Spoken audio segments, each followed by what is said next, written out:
সুস্থ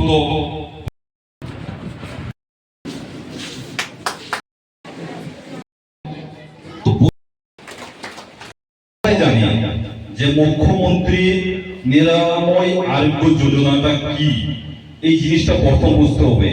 এখানে প্রথমে প্রশ্ন করবো আপনাদের যে আয়ুষ্মান কার্ড, এখানে যতজন এই হলঘরের মধ্যে উপস্থিত আছেন, আয়ুষ্মান কার্ড কার কার আছে একটু হাত তুলবেন দয়া করে।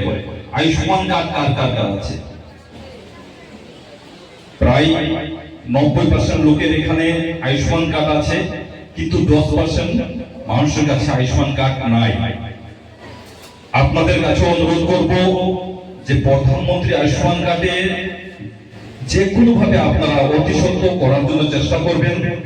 আজকে আমরা এখানে মুখ্যমন্ত্রী আয়ুষ্মান কার্ডের জন্যই আমরা এখানে উপস্থিত হয়েছি, কারণ প্রত্যেকটা পরিবারে রোগ কাউকে বলে আসে না, অসুখ কাউকে বলে আসে না। কোন সময় কোন ধরনের অসুখ আসবে আপনারা বলতেও পারবেন না। তো মুখ্যমন্ত্রীর চিন্তাধারাটা আপনারা একবার মাথায় রাখবেন যে মুখ্যমন্ত্রী ভেবেছে যে টাকার অভাব, একটা গরিব মানুষ টাকার অভাবে চিকিৎসা করতে পারবে না, সেই চিন্তাধারা যেন না হয়। ত্রিপুরাতে প্রত্যেকটা পরিবারে একটি আয়ুষ্মান কার্ড থাকবে।